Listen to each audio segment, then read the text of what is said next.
Rédiger en mode zen, c'est le podcast qui te délivre un maximum de valeur en un minimum de temps pour un mémoire ou une thèse sans stress. Est-ce que tu sais quel est le point commun entre Zazu dans le Disney Roi Lion, le génie dans Aladdin, Mouchou dans Mulan et Phil dans Hercule?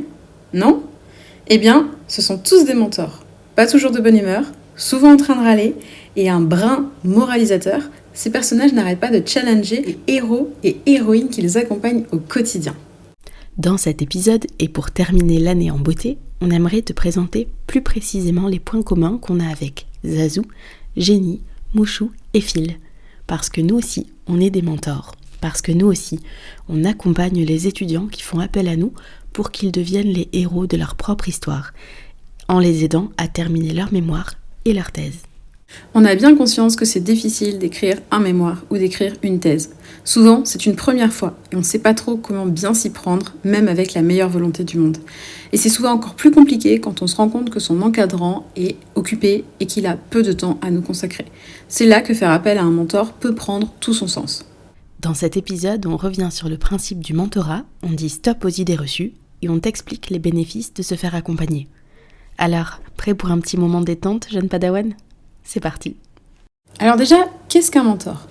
Comme Zazu, qui passe son temps à rabâcher plein de choses à Simba pour le mettre dans le droit chemin, le principe du mentor, c'est de t'accompagner, c'est-à-dire de te guider pas à pas en fonction de ce que tu as à faire pour boucler ton écrit universitaire, que ce soit un mémoire ou une thèse. Alors par contre, on te rassure, on a meilleur caractère, on est plus bienveillante ou en tout cas moins rude dans nos accompagnements que tous les personnages qu'on t'a cités. Mais le principe est le même. Du coup, en tant que mentor, d'un coup de babidi-babidi-bou, on est là pour t'initier à la recherche, te former et te conseiller. On est là pour t'aider à adopter le plus rapidement possible les bons réflexes et pour que tu restes toujours vigilant. Un peu comme Cendrillon qui doit vite rentrer avant minuit, tu vois.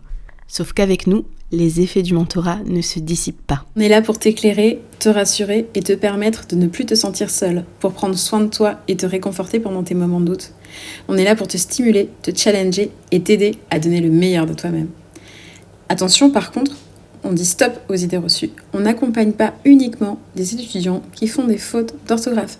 On n'accompagne pas des étudiants qui veulent un mémoire clé en main et qui ne s'investissent pas. On n'écrit pas à la place des étudiants, on écrit avec les étudiants. La plupart du temps, on accompagne des étudiants qui savent écrire, qui ne font pas forcément de fautes, mais qui ont besoin d'aide à un autre niveau.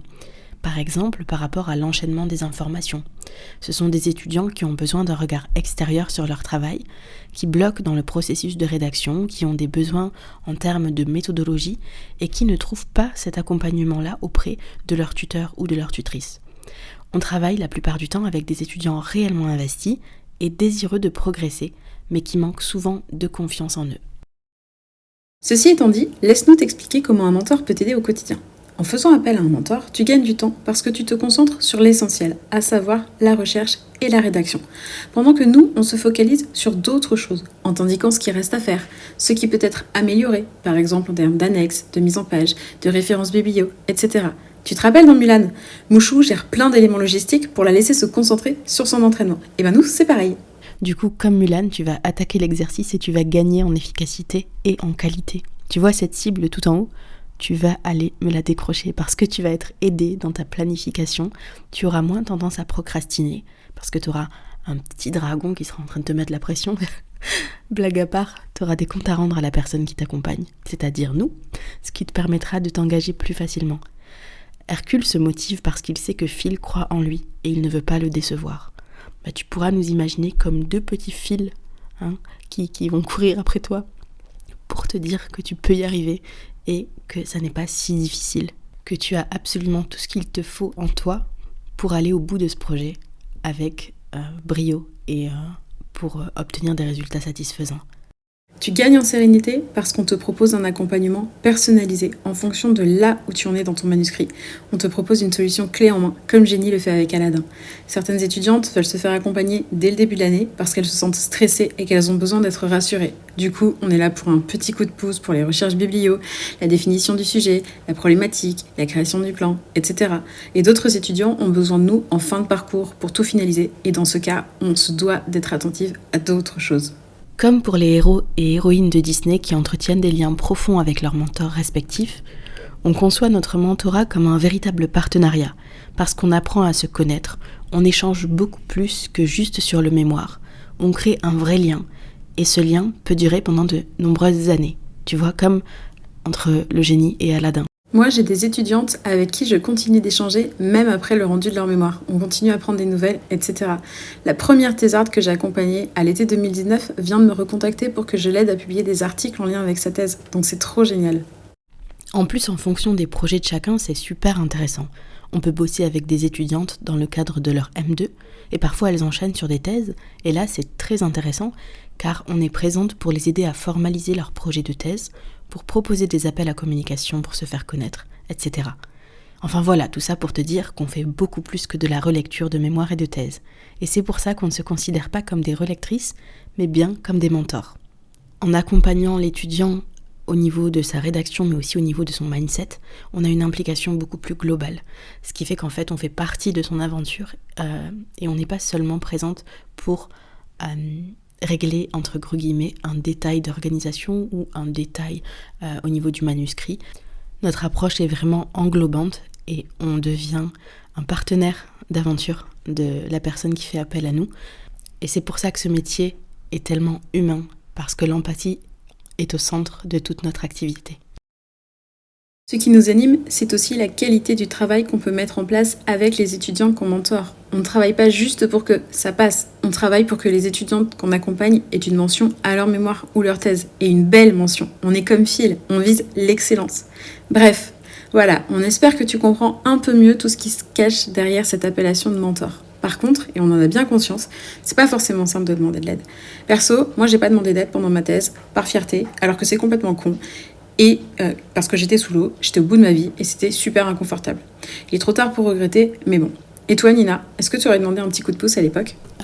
Franchement, j'aurais bien aimé. J'ai essayé de demander de l'aide, j'ai essayé de trouver des mentors auprès des doctorants et des docteurs qui étaient autour de moi. En fait, ça n'a jamais vraiment matché puisque ces personnes-là n'étaient pas mentors, elles étaient simplement elles-mêmes ou professeurs, ou elles avaient leur propre métier. Et je sentais déjà à l'époque, sans même le savoir, que j'avais besoin de ce genre d'accompagnement. Donc si ça avait existé, j'aurais été ravie d'en bénéficier. Parce que comme toi, ça a été compliqué.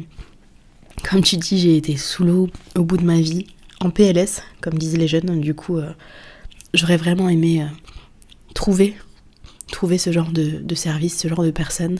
Et c'est d'ailleurs pour ça que j'ai voulu devenir mentor universitaire. C'était vraiment pour pouvoir offrir aux étudiants ce qui m'avait manqué, ce que je n'avais pas reçu, ce qui n'existait pas encore. Ouais, je suis tout à fait d'accord avec toi Nina. Moi c'est pareil, quand j'envisage mon activité de mentor, je me dis que j'espère être la mentor que j'aurais aimé avoir à l'époque quand je galérais, que j'étais au fond du trou.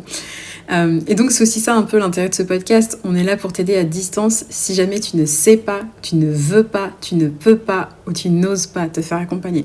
Ce qu'on espère, c'est qu'avec nos petits conseils concrets, tu pourras te débrouiller et gagner en sérénité. Bon voilà, on espère que ce petit épisode de podcast en mode autopromotion t'aura plu.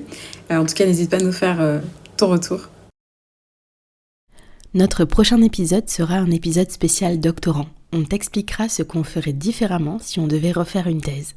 C'est un petit épisode bonus pour terminer l'année. Reste à l'écoute, ça pourrait te servir. À la prochaine et passe de belles fêtes de fin d'année auprès de tous ceux que tu aimes. Si cet épisode t'a plu, n'hésite pas à le partager à une personne de ton entourage. Tu peux aussi nous laisser un avis sur ta plateforme d'écoute préférée. Merci beaucoup. On te souhaite une belle rédaction, la plus zen possible.